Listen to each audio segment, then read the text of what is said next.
So even though there's going to be somewhat of a lack of girth in this particular episode of the Heavy Light Podcast, I still got to talk about Fraternity of Girth. Fraternity of Girth is still the champion, undefeated, undisputed, for comfortable clothes for people of girth. They got the coolest designs. They got the comfiest t-shirts, new stuff coming out all the time. You go to fogapparel.com. You use code HEAVYLIGHT. You're going to save 10% every single time.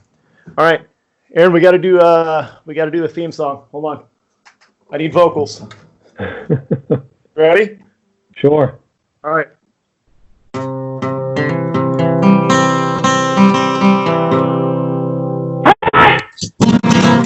Yeah! All right. Making history on the Heavy Light Podcast. So joining me right now is Aaron George. You're all familiar with him. I'm not doing an introduction. Just going to crack a beer so I can deal with his personality. I'm sure he's doing the same. On the other side, he's probably already sauced. There we go. Oh, he's on the liquor. That's how you bourbon. That's how you can tell who's got the worst personality to deal with. He went straight to hard alcohol. 3 hours ago. In anticipation. I'm sipping a session ale. I was like, he's okay. But if you got to deal with me, you got to get another hard stuff. Thanks for jumping on short notice, man. That's me being grateful. Well, that's me being excited to jump on and chitty chat a little bit here. Take a little break from my evening routine. How's the quarantine treating the George household there, man? We have Mama Bear is able to work from home, which is nice. You're Mama Bear, correct, in this situation? yeah, I'm Mama Bear. That's me. That's me. My beautiful wife Mary is able to work from home, which is really nice. She gets about 3 hours of work done a day because Aveline is actually out of daycare now. We chose to pull her even though we're still paying, so that's a lot of fun. Yeah, same here. We're good people, I guess. It does make you feel good that at least we're contributing to, keeping them open at least a couple weeks longer, because eventually they're just going to close. They will have to shut down. But yeah, daycares don't carry a lot of cash around. That's really the thing, man. These teachers, like the daycare teachers, for us, it's like, this is pretty much. I mean, we have a nice daycare that's associated with a church, so a lot of the ladies that do it are just doing it because they're ex-teachers and like they kind of want like another job, like something, because they genuinely love kids. They're not like half the teachers where they just hate kids but they teach. Like these are the ones that actually like kids, so they came back to it. So it feels good to like keep the little bit of money flowing to them. I guess that's nice. Well, that actually that reminded me. So your daycare is associated with church, which is great. Mine's associated with the owner being arrested for cocaine distribution. So. Yeah, little come see, come saw, a little bit of each. But, the balance in the that universe. Makes me think that they're going to stay open because distribution is important. So if and when Mary and I get in the thick, we can send our little girl back to daycare. But yeah, they may be the exception that has a lot of cash on hand and underneath the floorboards. Yeah, a lot of cash. Mm-hmm. So the wife is at home working every day, and she's also watching Aveline. We're lucky. My in-laws, Mary's parents, take care of Abby a couple hours each day, so she does get a little bit of time to do some work, and then I'm essential, Mike. Right. I am an essential employee. Yeah, you're essential to me. I mean, if that makes you feel any better, you're very essential to me. To a lot of people. But you're rolling beer currently, right? I'm putting it on a hand truck, and it's on something that rolls, yes. Yes, but you're doing it like at a high level, I think is the best way to put it, Yeah. I'm writing up, I'm critiquing myself and keeping it all documented on spreadsheets. Each role that I do. Yeah, man, it's tough. I mean, I can't speak to your particular industry, but I'm sure, honestly, I'm sure booze is doing well. Beer and alcohol are doing well right now because a lot of people are home, and I know that my consumption has gone way up. I think both of our, I think we've been, there's no real 5 o'clock somewhere anymore. It's just always 5 o'clock. It's not somewhere. Correct. Right now, it's 5 o'clock. There's I was gonna say beer business is doing very well. In particular, the tier that I'm involved with, the wholesaler side. So essentially, we're kind of the middleman, right? We get alcohol beer from producers, breweries, and then we get it to retailers. And with South Carolina actually just got locked down tonight by Governor Foghorn Leghorn. Now I say stay home. I say we shall close the shoe stores and the dens of ill repute. That was Monday. Yeah, that was last Monday's press conference. But they did lock it down. So with all this, people are, they're spending a lot of time at home. So they're going to grocery stores, convenience stores, and people are buying a shit ton of beer right now.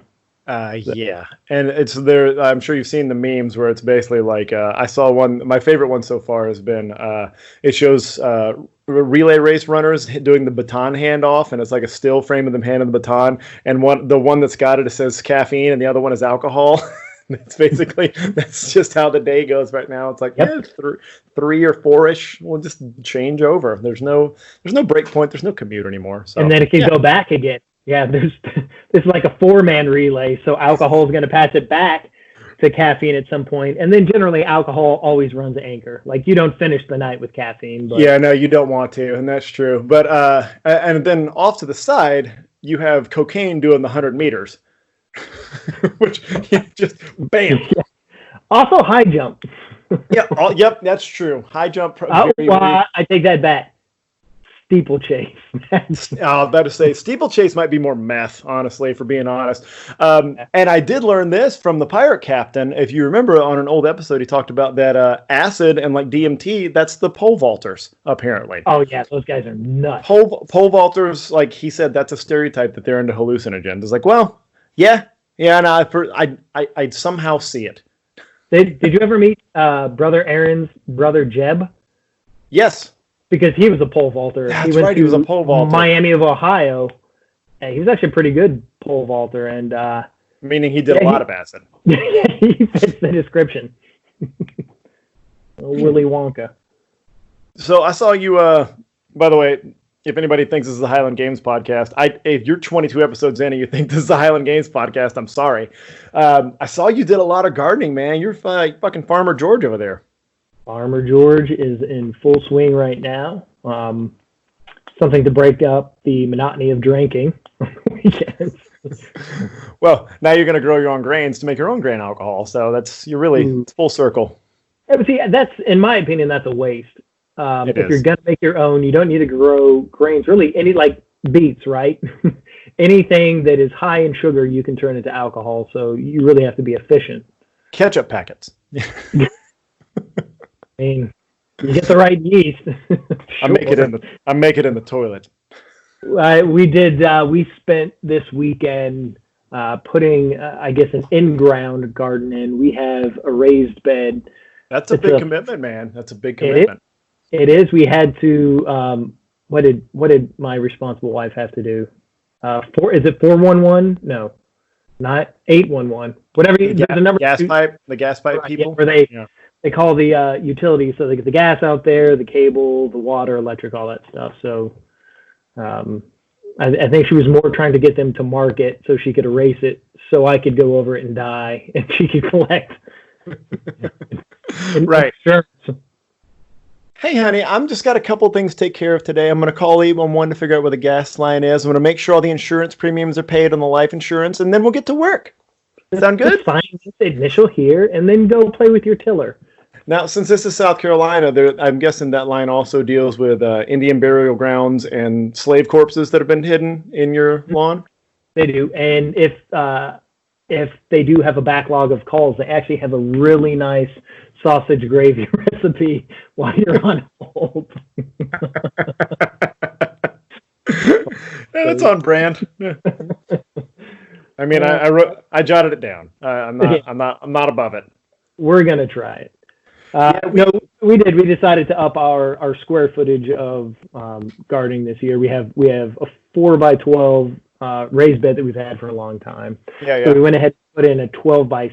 It's roughly 200 square feet of in-ground. Our soil here, it has a little bit of clay if you get down in there, but primarily it's sandy. So there's a lot of work cutting out sod, soil amendments, doing a whole bunch of stuff. So it's ready, and I think we're going to plant tomorrow.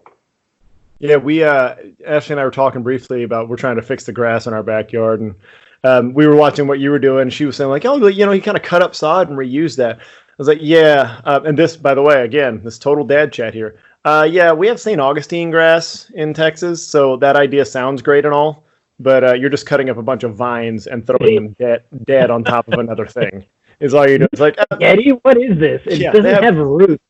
Like, y'all have lovely, soft, sandy soil with Bermuda grass in it. It's like, oh, let's just move these delicate shoots into the ground over here so they can grow here. It's a nice change of scenery for them. Over here, it's like you have to, literally, to pull St. Augustine out of where it's grown for 10 years, you have to have a 700-pound deadlift to be able to pull that out of the ground. And that's actually, I actually skipped a day of training because I pulled weed mat out of our yard. I planted weed mat 7 years ago. And had it under mulch for 7 years, and we decided, okay, we're gonna pull that up and try to let grass grow. So me pulling that up was like, that's a max effort pull day. I'm good. I don't need anything else. That's like the perfect segue too. Something that I legitimately wanted to talk about. I meant to talk to you specifically about it was I found myself as I was doing all this preparation and prep work for this in-ground garden, I started getting anxious because, like we talked about earlier, I've been on a truck. I've been rolling beer a lot. And when you're rolling, 600, 700, 800 cases a day, that's a workout. So you're usually pretty cooked by the time you get home. But I've kept up with training. I've kept up with lifting and throwing, but I took Friday off. And so Saturday I'm doing all this work, and this just goes to show the craziness of an athlete's or competitor's mindset. So I started doing all this stuff, and I'm digging up the sod, and I started to get anxious because I'm thinking well, I'm burning so much energy. I'm just fatiguing my back so much. I'm not going to be able to lift. I'm not going to be able to burn out my CNS, man. And that's what I'm thinking. I'm like, you idiot. Yeah, hey, by the way, maybe spending 4 hours, keeping your core tight and working on all these stabilizer muscles and doing all this awkward movement. Hey, maybe that's going to translate too, right? Maybe my coach didn't write it up for me, but it's probably going to help in the long run. If it's not with a barbell, it's bullshit. No, and that's exactly the mindset. It's well, I'm not pulling a barbell, I'm not pressing a barbell, so clearly this doesn't count. I need to do the manufactured work that I came up with to replace real work instead of the real work. That's what I need to do. This seriously, man, working out is the biggest white guilt thing that we've done to ourselves in all of history. Well, for a couple 100,000 years, we haven't had to do manual labor as much. So let's invent a thing we can pick up really easy and create sports around it instead of doing real fucking work. There's no other way we could recreate any of this to get our body strong and conditioned and. I don't. So our buddy Phil Stevens, who runs Strength Guild in Kansas, they have their, his kind of hashtag for there's a bunch of strong motherfuckers that come out of that gym, men and women alike. There's some strong fucking people that come out of that gym in Topeka, and he uses the hashtag corn-fed motherfuckers all the time. And it really is that. You just look how can you have that many 800-pound fucking deadlifters in one gym in a warehouse in Topeka? And he's like, well, these guys literally all grow up just baling hay and harvesting corn and working on farms their entire lives. And then they're like, oh, yeah, lift this? All right, fine. Their bodies adapted at a younger age to different types of stress. And now you're going to put it in a bar that I can hold like this and just pick it up off the ground. Something that's stable and okay. And it won't chew my arm off and spit it out into a fertilizer pile. Not trying to kick me either. All right. Try to kick me or fuck me. No, I'm good. I'll do the deadlifting instead. That sounds really good. So in quarantine, we all have this idea that we are going to train, right? I'm going to use you when it first started. Everybody's got this mentality's okay, I'm coming out of this thing stronger than I started. I'm going in. Do you think you're making any headway in that? Do you think you're actually sticking to it, or do you think it's just getting all fuckways? I'd love to give you the fuckways answer, but I've been in such a good run beyond running at this point. I've had such a good off season coming off of a really shitty healthy year that this quarantine, like I said, I've been on a truck. I'm doing a lot of additional manual labor, but I'm still finding time to train, to throw, to stick to my programming that's been written out and that I'm paying for. So Right. I am. Yeah. I mean, it really wasn't a change of mindset because again, the fact that my, position is considered, or not my position, but what we're providing to the community, the alcohol is considered essential. It really hasn't changed. It's not like, oh, well, now I have all this free time, I can do so much more. It's the same thing. I have to be disciplined with time management and no, but I've been hitting it pretty hard over the past not just a couple of weeks, couple of months.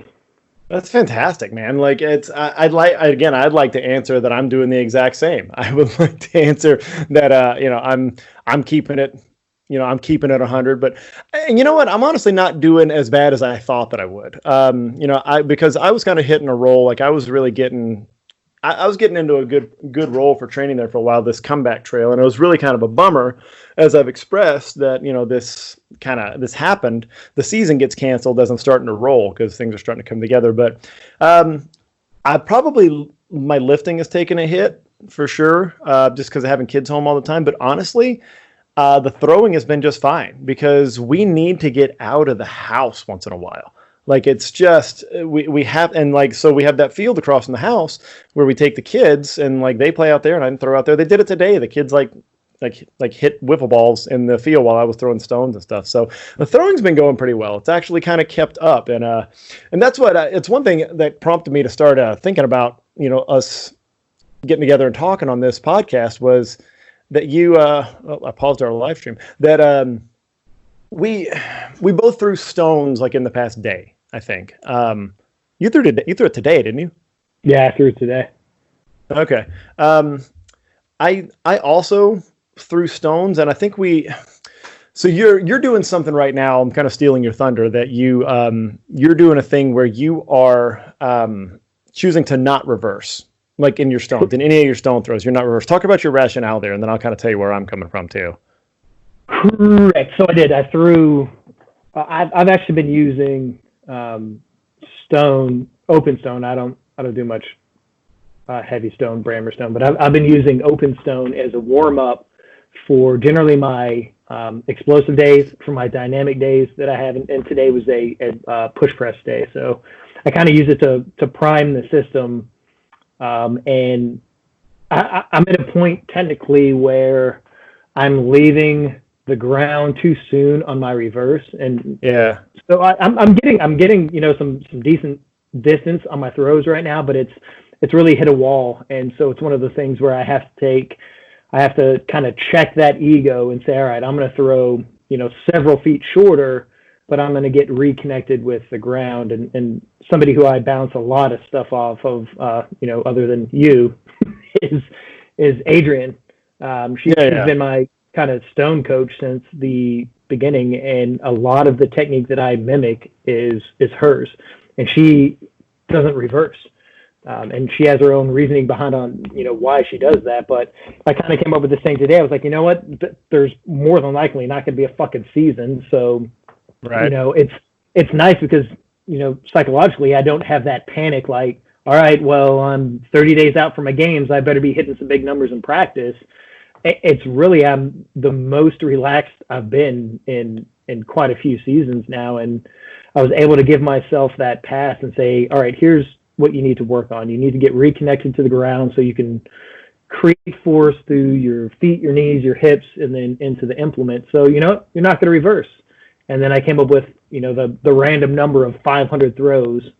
I was thinking, should it be 1,000? Should it be 500? And I was like, well, I can hit 500 throws in about 2 practices. So. with the way you get mentally, like, yeah, just 5 more and then I'm done. Yeah, just 5 more and 2 hours later. No, but so today was the first day doing it. And I think I ended up hitting about 30 throws, and that wasn't full. That included toast to bore, toast to bore, 3/4 standing throws, and then those reset throws and then full throws. So that's the way that I know I can reconnect with separation, reconnect to the ground, is just through non-reverse. And so that's what I'm doing for, 470 more throws. Right. Well, and that connecting to the ground thing, and that's something I really wanted to talk about because that was the focus of my practice today too. I did a progression, the kind of stuff that I generally do for my heavy light athletes, where I start with a toes to board, I move to a quarter step throw, which is I'd still need to do a video on this one at some point, where it's you just take the toes to board and you move your stone side foot to where your toes line up with the heel of the block side foot. And that's all it is. Just you throw it like a toaster board. You're offsetting your feet a little bit. It's just kind of progressing you towards the right position. And then I would do my standing throws, and then it's standing throws with reverse. And a lot of time spent. And what I did today was in the book and with my athletes, I preach a lot of times, track those PRs for your toes to board, for your quarter step, right, for your 1-2 drill, even if you want to, for your standing non-reverse. Track all those because setting PRs in those is progress. And so that's the progression that I did today. But I wanted to set some benchmarks because I hadn't done it in a while. I wanted to see where my toes to board was at. I wanted to see where some of those non-reverse throws were at. And that's a lot of useful data. And it showed me the same thing that you're talking about not being connected to the ground. In that, to back up, I've talked a lot recently about using the one turn as kind of the foundation of the weight for distance throw. And that everybody thinks that the standard throw that they have to learn is the 2-turn.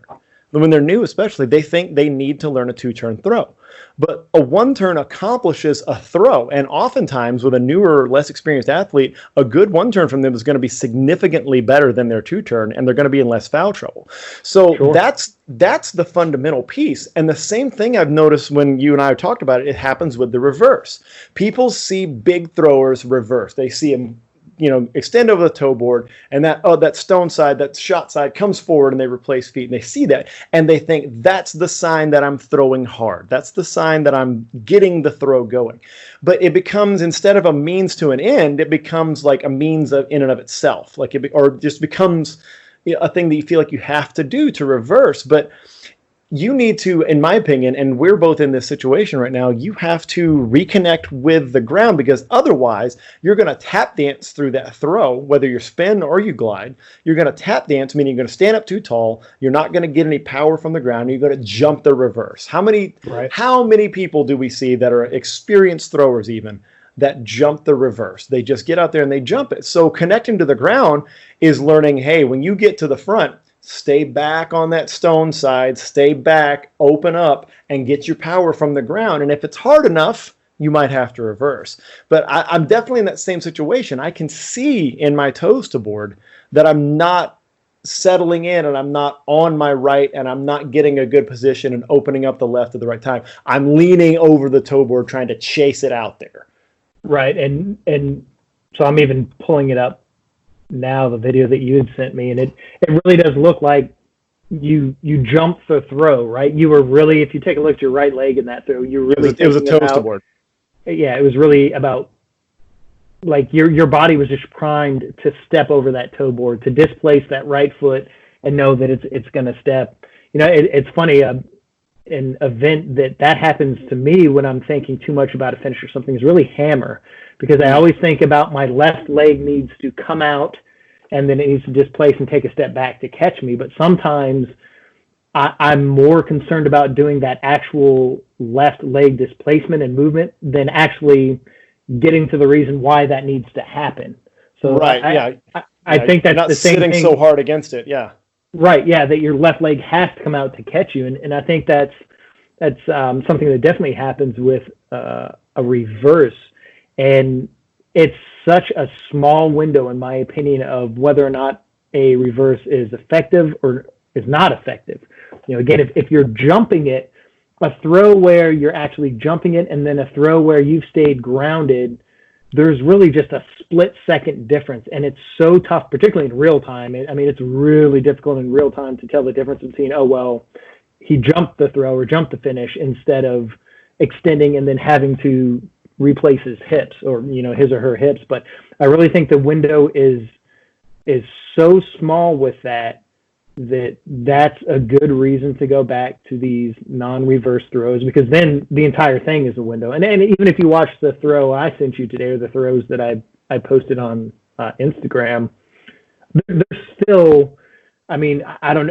There's still technically a reverse, right? I'm still holding my right leg back into position, but my momentum is still pushing me forward. And I'm extending over, and at that point, it's like, all right, well, now I'm going to allow my right leg to kind of step forward, But instead of trying to just step it forward, actively, which is going on in my reverse. So, I really think that thing. It's so different. It's so tough to explain, and that's why I think it's so beneficial to just step back and give yourself, I've given myself that hall pass that, hey, you're not going to be hitting, 90% of your PR numbers. You're not going to be throwing at a higher distance level threshold. But I feel like if I can commit to becoming connected to the ground, reprogramming and wiring my body to understand and feel, hey, you're not jumping, you're having to save yourself from going over the toe board. If I can reconnect to that, and then all of a sudden my non-reverse throws are very close to where I was throwing reverse, 500 throws ago, I'm in really fucking good shape at that point, because then you add in that natural, pop or athleticism. You allow that to shine through at the end, but you apply it a split second later at the right time to save a throw and reverse. That's where you find those next couple of feet, in my opinion. Yeah, and what's missing for so many people, that the step, in my opinion, like the key piece, the Lego piece you're missing to complete the the pirate ship or whatever there, is that C position, or backward C, whatever you want to call it. And that's the thing I started noticing when the inverse C? The inverse C, but if you watch it from the other side, it's just a C. So I don't know what we're talking, why we even call it anything. But that position, and I'm going to do it on the live stream on the Instagram, but we can see, but like that position where, you hit the front and you're still kind of laid back, like you've got that arch right here, and you're still getting power from your right side or your stone side, whichever handed you are, but you're kind of back on your right, and you get this slingshot look to the throw, where you're kind of like, the shoulders are back behind the hips, the stone is back behind the hips, and you really do look like that arc. You look like a parentheses. And one of the things I would, before we move on, we forget about that, something that has to happen, and as I'm watching your toes to board as well too, and even watching my throw, something that has to happen, particularly in a glide, for that inverse C, is that right leg cannot become fully extended prematurely. Right. Because it's impossible to, because then at that point you're technically a V, right? Because if your right leg is fully locked out and extended, that means you're having to hinge at the hip to keep that stone back in that same position. And then you're spent. There's no motor left. There's no power from the ground. And then you end up yanking your head over and trying to push it out and jump it.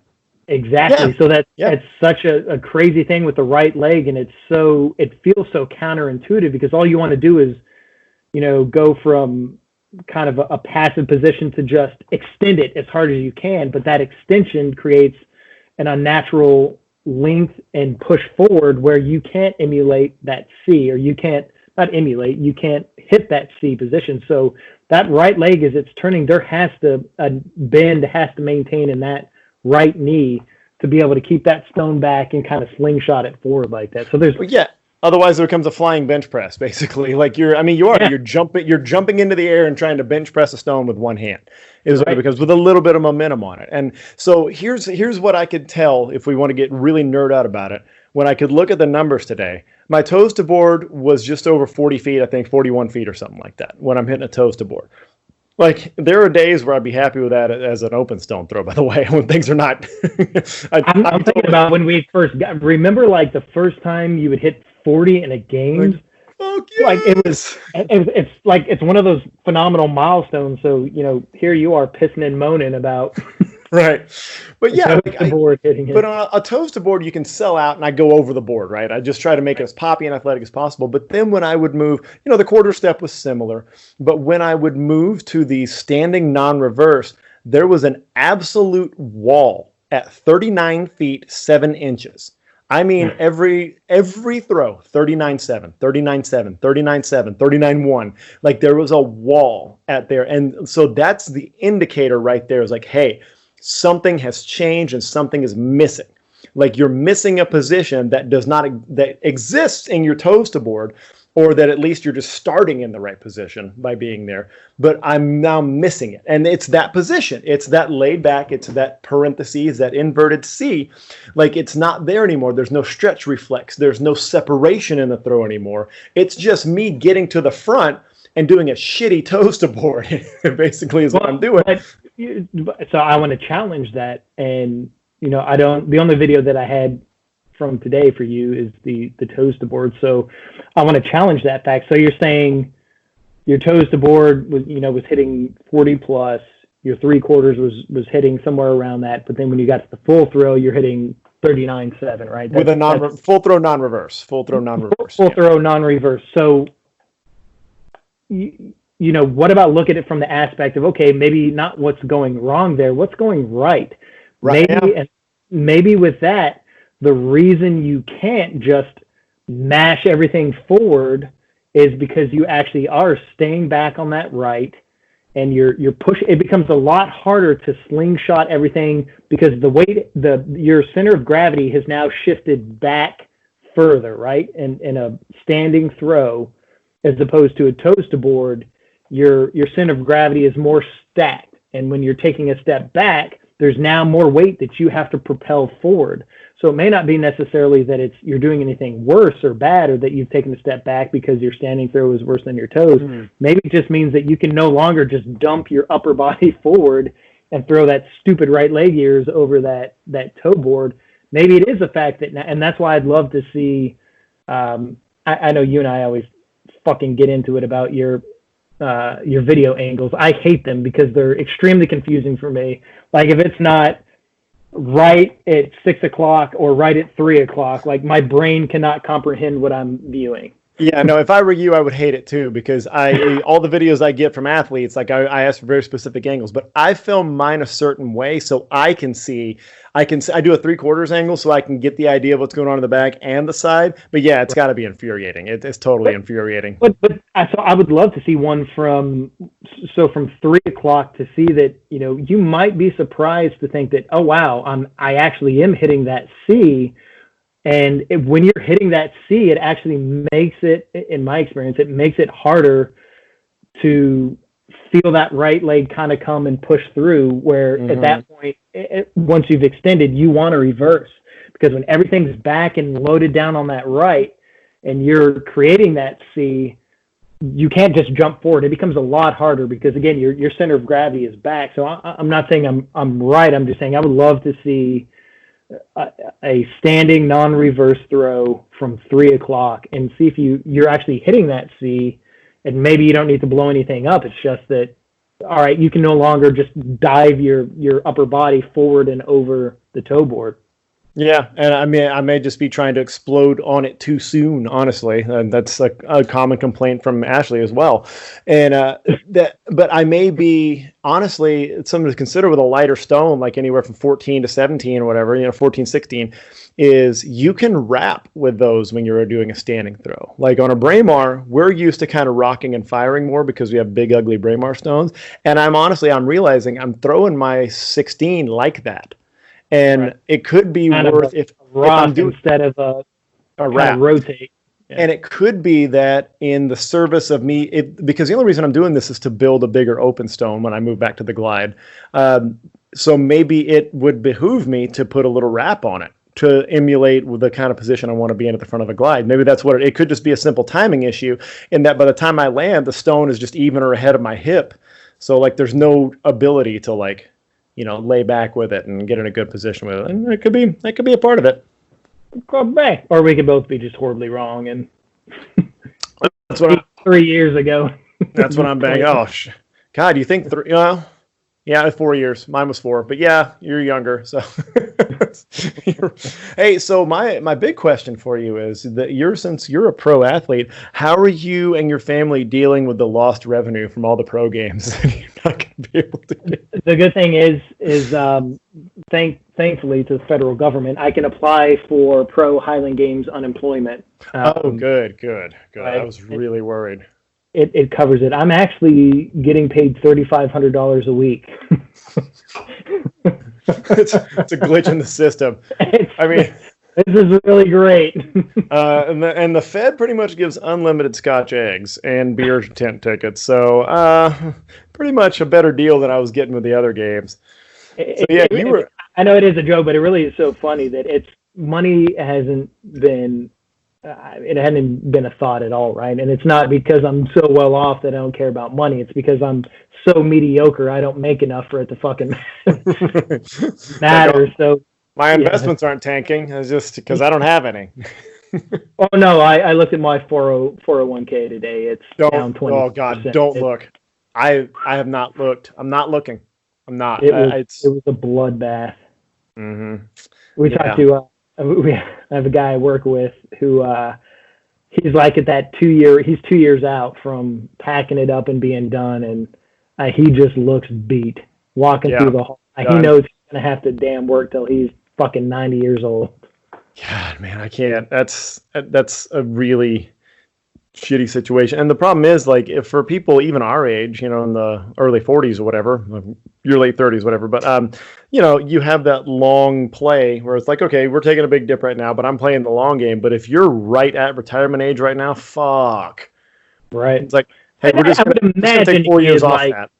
Right. Yeah. I'd imagine he'd adjusted hopefully his portfolio where it's not it's not so invested in stocks and everything else, but who knows? All I know is fucking seeing him in the bathroom is depressing. Like we're gonna have to get his shoelaces and belt here by Friday because it's just not good. Have you considered just not following him into the bathroom? Well, let me tell you about my central position where I work. God. I thought it had something to do with a hand truck, but I must have misheard. No, it's still a hand truck. Ooh, spicy. This sounds like a sweet fan fiction you could throw together. Beer roller fan fiction. So what was I going to talk about? God, it was something stupid about Highland Games. I can't remember what it is now. It was like, the pandemic games. Are you going to try to throw together? Are you going to try to throw the shirt on, get out and do a day's worth of throws to measure just for fun? I believe I am. So I'm going to have when do we decide the cutoff is? I believe it's the end of this month.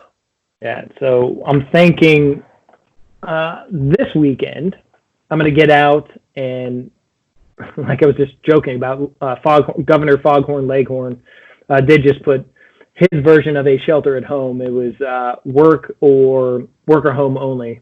It just got enacted today, but stay in your plantation. Yeah, please stay by the ferns with your sweet tea. And so he did make that call, but I'm pretty sure the park that I throw at is still going to be open. So I'm going to slap on the shirt, and I got the shirts, and I believe you, me, and the pirate captain had a conversation about what fucking size I am. And lo and behold, I'm not XL, fucking Hayden. Like I told you, I'm 2X, and this is reminding me of like my brick and barrel days where, listen, I'm feeling myself right now. I'm emulated on the Instagram here. If I can show, that's the shirt fitting like this. You know what? When you're 200 pounds with 8 abs, that's a fucking look, and it's good. and really from like the nipples up. It's not a bad look for me either because I'm getting some muscle as I lose some weight. Some stuff showing up, but you know what's still showing up below the nipples? My belly. My belly shows up. So it's kind of like this weird Shrek look. So again, great shirt. Thanks, Hayden. But I told you I'm a 2X. And why is he wearing an XL? Didn't he say he's wearing an XL? No, he said he's wearing a 2X, but your response was the best to that in our group chat where you said, like, look, Hayden, I'm not questioning that you wear a 2XL. I'm questioning whether you should wear a 2XL. He's a barrel. Again, I think I mentioned at some point, he's like a Zach Riley human where they're just wide and barrels of human beings, and that he and I wear the same size. Yeah, I don't wear an XL. I don't think I buy that. And look, he owns a company called Fraternity of Girth. And it's not something, just a clever thing he came up with. He just looked in the mirror one day. He's like, I think it's going to work. I'll do that. Yeah, I don't know how to do this because we've had to change the way we're doing it so many times and it still lacks. It's really not like how do I adhere to the rules, like how do I make it fit with my schedule. Like I've just thought like I would do like an event at a time as I had time because why not? Like I threw the Braemar the other day. It's like, okay, yeah, I'll post that and say that's it and put it in. But I'm not caring about my numbers or whatever. I just want the participation. I want people to just post their throws and get out there. And, there'll be some prizes at the end. Throw Bros is going to offer some sweet, sweet prizes to people for that. So pretty looking forward to that. Looks like some other sponsors are going to come on board. So pretty happy with people. But yeah, I think them seeing us throw would be good. And so they can make fun of us and realize like, wait, that guy's a pro. He threw who? Seems like he was drunk when he did it. Oh, I will certainly be. No, I don't start drinking until after I train. That is. Yeah, I can't do it, man. I can't. I get sleepy when it gets whenever I'm done with work 3-4 o'clock, and if I have a little beer ski before I lift. Nope. It ain't happening. It just immediately, like the first one just relaxes me so much. I'm like, what is lifting even about? Like, who even cares? Philosophically. My voice goes up 7 octaves. No, once I start drinking, it just becomes like cracking beers and eating jelly beans out of my secret cabinet. And then there's no point in training anymore. Also, for you listeners, the secret cabinet is his nickname for his belly button. So. My secret cabinet. They're all black licorice. Oh. Gross. Pandemic Games in. I'm going to get out this weekend. I'm going to wear this shirt. I will look good in it. I'm going to suck in my gut. They are great shirts. They are very cozy. And you just do a Shuttlesworth high tie. You could just tie it up at the belly. A midriff? I could do that. Do a Buttersworth. I have implements to throw. I don't have a sheaf standard, so I guess I couldn't order WOP. Oh, I do have a WOP standard. Yeah. Just throw your sheaf over that and take the number. Yeah. 16, 15. Great. Weird. So I'll get out there and do it, but I think that is something that's pretty awesome. And you had mentioned we had to adjust, right? I think initially it was about fuck the system, everybody get out there and throw and have a backyard games, and then we're like, oh, people are dying. So yeah, maybe don't do that. And I think that kind of shows the pretty good mindsets of Throw Bros and Fraternity of Girth, where we didn't go down with that ship. We adjusted rightfully, so everybody needs to be safe. Go out, throw by yourself, record some numbers, get the distances, have some fun with it, and then be social about it, right? Because you're posting your throws, and then there's interaction that way. Maybe not the immediate interaction that we're all used to at a games, but after the fact, you're getting likes, you're getting comments, interaction, and then you get reposts. And I think at the end of the day, it turned out being a really, really good idea. Yeah, and then you'll have me making fun of you on the podcast if you put up any decent numbers and get noticed. So that's got to be the number one prize, right? Have we had anybody just like put up a bomb yet? Just my 3410 Braemar, buddy. So no? Nothing's come out yet. You know what I need to do next time I go out, though? I do need to make sure I wear the shirt. I need to make sure I wear my sport kilt. The reason I wear a sport kilt is because it's the best kilt possible. It's the number one kilt in the business. It's the absolute best kilt. It's built for athletes. It's built for people that do the Highland Games. Built for everybody at the Scottish Festival. All the socks that I wear, any Scottish gear that I need, they got it. So if you want to look as cool as I do, wait, let me rephrase that. If you just want to look cool, because there's a whole other thing going on above the neck that like I wouldn't want to curse anybody with. But if you want to get decked out in sport kilt, you should do that. Special note for what Sport Kilt is doing right now. They have stopped kilt making production right now. They have stopped the line for kilt making, and they are doing nothing but making masks for healthcare workers, first responders, and anybody that wants to buy them. They're providing them to in Salt Lake City in Utah. They're providing them to first responders in Utah, and they also got them for sale on the site. So go to sportkilt.com if you need to get a mask, if you just want to support what they're doing. Don't worry about doing my discount code. Just put a note that says that I sent you. I'd appreciate it. Big up to James from Sport Kilt for doing what he's doing out there. If you need a mask, go to them, do that. Sportkilt.com. If you grab anything else, use code HEAVYLIFE. That'll save you 10%. So, what's next in terms of training for you? Because I know that I'm at a place right now where I've finished a block and I'm trying to rethink. And you've subcontracted, like you said, you've subcontracted out your lifting, your training, everything like that.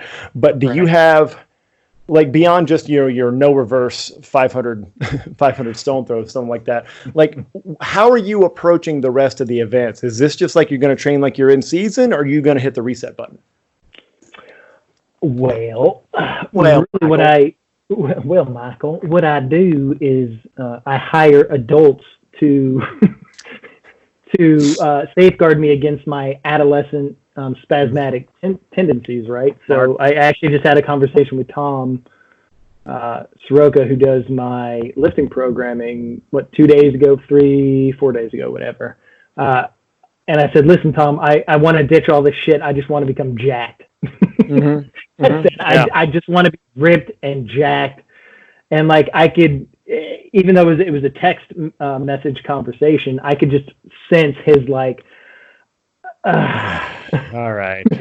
Because like, he really is he's a thoughtful coach. He puts in a lot of time into the programming. And he's a performance coach. He's a performance coach, like 100%. He understands the bigger picture, right? Not just like what my lizard brain wants that day, like something sweet, gotta have it. So at that particular point, I said I want to get jacked. He took some time, I'm sure, to cuss me to whomever was in his proximity, and he came back. He said, "Hey, man," he goes, "when you come out of this, do you want to be strong, and do you want to be explosive, or do you want to be jacked?" And I was like, "Well, I want to be strong, explosive, jacked, bigger but smaller, lower body fat." And you're the best. You're the perfect trainee, Aaron. You're the greatest athlete trainee of all time. You're the best. Yeah. But then again, Tom got it, and I did come up with a reasonable argument and said, listen, more than likely, the 2020 season is going to be a wash, right? Where we've had games that have been rescheduled for October, some were happening November, and I really do hope that they happen, but would I be surprised if they didn't happen? No. I mean, the way things are going and, whatever, and I know we don't want to really dive into that, but there may not be a season this year. So I kind of looked at it as an opportunity, like, hey, you know what? For the past X amount of years, I really have been lifting in like a performance-based setting or a performance-based mindset. Like, all right, I need to get stronger. I need to get bigger or smaller, faster, whatever it happened to be. And I really kind of broke down and just said, hey, I want to do a little bit of vanity lifting. I just, I want to have, some arms and do a little bit of chest. And, Tom being a really good programmer and coach like he is, he was like, listen, let's don't throw out the baby with the bathwater here. You've put in so much time to getting stronger. Really, the early off season, I came off the best strength, particularly lower body leg strength block I've ever had, in 38 years on this earth. So he said, let's keep going the direction we're going. He said, and we're going to sprinkle in some additional volume to help kind of feed that, that good. Get jack, mentality. So that really is my play right now. And then when you take a look at what I'm doing throwing wise, I've already come into this season with a much different mindset. My days of marathon throwing are behind me, and I think I've proven it over the past however many months that I've been throwing now. Once I hit a good feeling or hit a good technical throw, I pack it in. It's done. I'm not chasing additional distances. I'm not chasing the feeling again. Once I know, yep, that's the one, I mentally lock it in. And I don't care if I've only been out there for 30, 40 minutes. I'm done.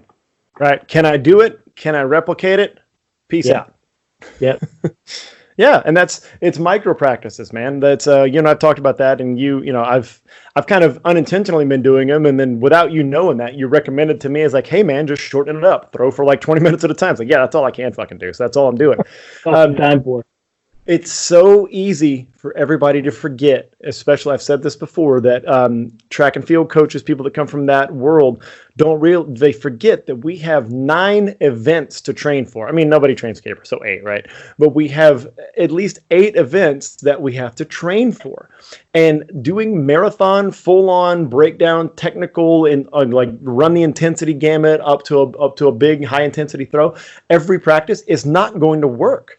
It's just not going to. Like, you have a bunch of different skills you got to work on. So that's especially for an older trainee. And I've said for years that, and I even say it in the book, that if you're a new person, just go out and throw a lot. Like, you're going to need more. And like, if you're a heavy light athlete, you're going to get programmed a lot of throwing. You're going to get more fulls. You're going to get a lot of that. You're going to get everything. But like, honestly, you just need to get used to like how it feels to swing a stupid weight or a hammer around your body, and you need to fall down a whole bunch of times. But at the point you are now, like, you've been in this, 8 years? I've been in this almost 10 years now. Like, at this point, like, you need to be working on things. You need to be working on skills, parts of the throw. And jumping back to your lifting weights thing and the way that you're talking about talking about, I just want to be jacked. I think everybody, because we got to remember, like, you're not A-Rod. Like, you're not making millions on this. Like, you're not making your living. It doesn't depend on your performance or anything like that. You got to remember the reason all of us started lifting weights.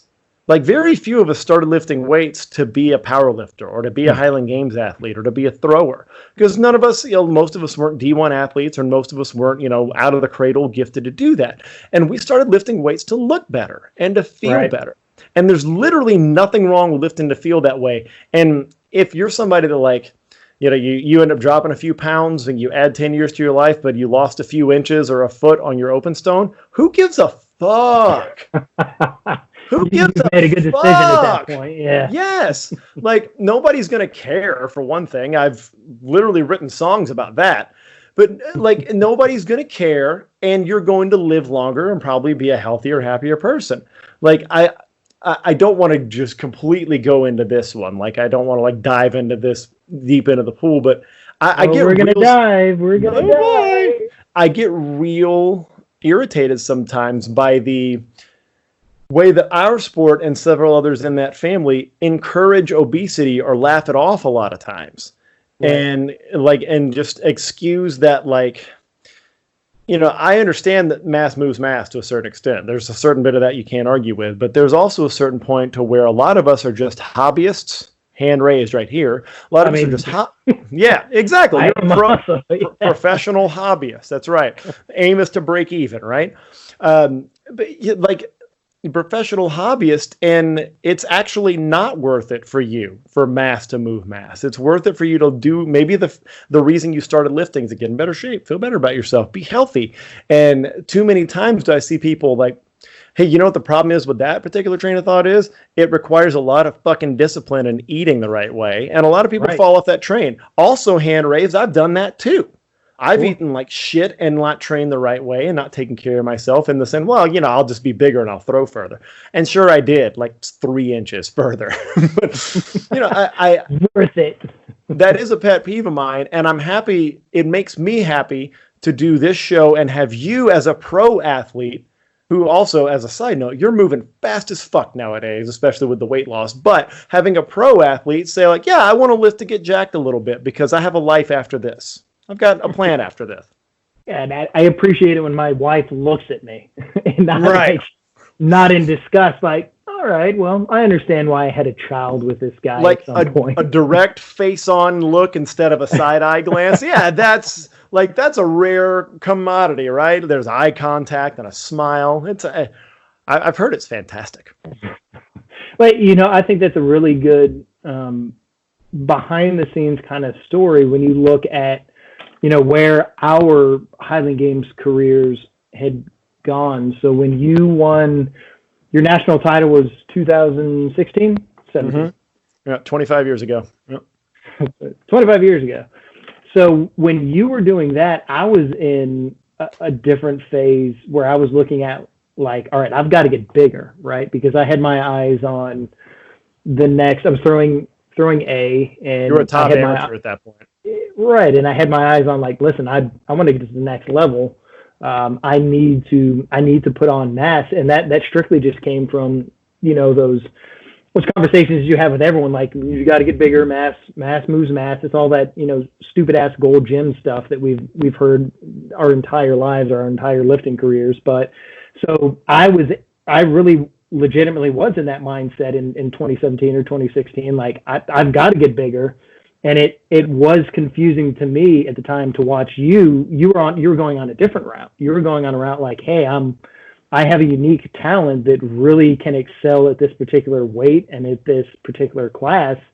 And you went out and got a national title doing that. So, and we're both going through our Highland Games career at that point, but we both had different mindsets. And I think we both were probably viewing one another like, well, why are they doing this? And at the end of the day, I have to say you're right, because you're looking at me saying, all right, well, I get Aaron maybe wants to throw further. He wants to be more competitive, but hey, maybe being 265 or pushing to 270 is maybe not the best thing for my best friend in the long haul, right?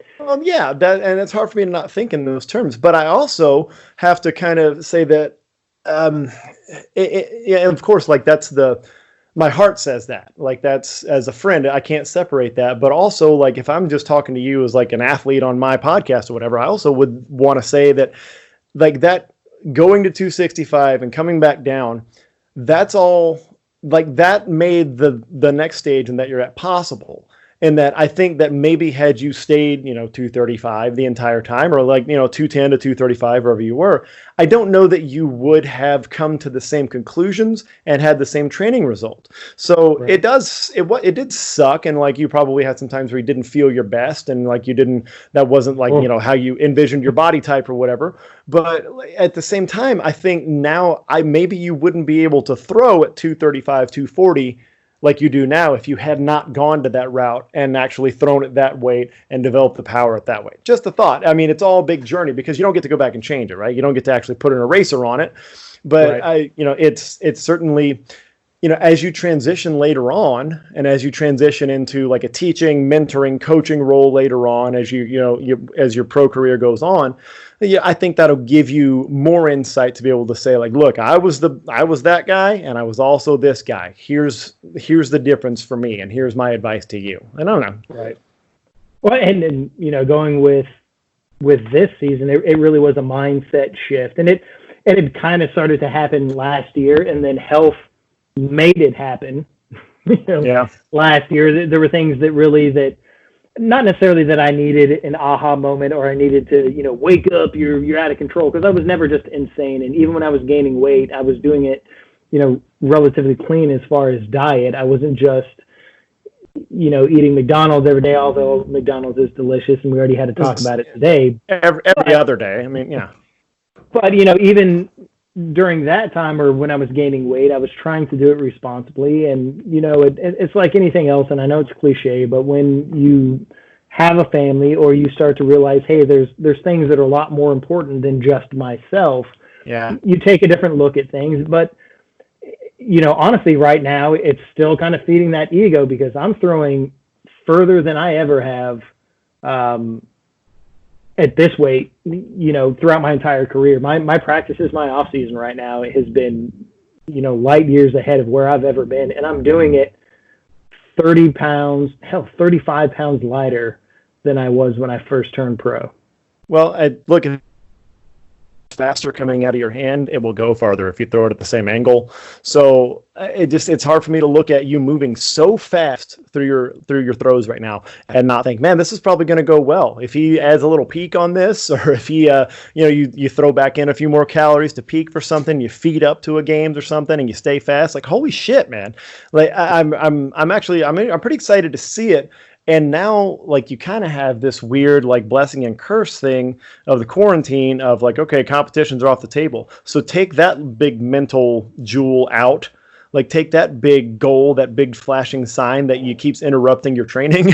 Like, that's a great way to think about games, right? Man, these stupid competitions keep interrupting my training. But, in a sense, like, now that's wiped clean. So now it's like, okay, well, now you got like 6 months to continue doing the thing you were doing. I'm pretty fucking excited. And it's a big reason why I'm so kind of dialed in right now. It's like, I'm fucking 87 years old right now, and I'm feeling like I'm on the cusp of what I was in 2016, 2017, which I haven't in a while. It's like, we've talked about it a lot. Like, it's there. I know that it's there. I'm just missing it. Like, I don't have the time and the reps and the familiarity to find it. But like sometimes in the middle of a throw, I'm like, oh yeah, that. It's there. So, yeah. But you didn't stumble back onto, but you rediscovered that problem solver's mindset again, which is just the biggest thing, right? Because and a lot of the times, some practices they do have to be just, you got to go through the motions, you have to get the reps, but some of the most productful, is that a word? Yeah, no, we'll go with that. That's the title of the podcast, by the way, Productful. Productful. Some of the most productive. Sorry, I'm just watching my glide over and over again. It's distracting. Some of the most productive practices are when you have that, that problem-solving mindset where you're like, all right, why did this happen? And then you kind of reconnect and you discover, you do that detective work and you figure out, okay, here's what went wrong. And really, when throwers are in that mindset, and usually a lot of us are in it initially when we first get into the sport and we get bitten by the Highland Games bug, you're like jonesing, man. You're a crack addict just trying to get more and more and more. I want more throws. I want more of this. I want to throw further. I want to connect. Right. But, you have all the questions, but you don't have any of the fucking answers, which is the worst part about being new. Right, but it's cyclical, right? So that kind of excitement where you're new, you have the questions and you don't have the answers. When you get to a position where you're 10 years into the sport like you are, and you rediscover that mindset of, well, why is this happening now? But now you have a bigger vocabulary, to describe what's going on. Then you're really solving some pretty complex problems, and I think that's the biggest reason why I think you're really going to make some big leaps and bounds this off season, this extended off season, is because simply you've rediscovered that problem solving mindset. You know what I liked about all that is that you talked about me for a really long time. So, and honestly, I count a lot of it is coaching too. A lot of it is the heavy light programming. A lot of it is working with those athletes and working them through. We all know this, that you learn by teaching.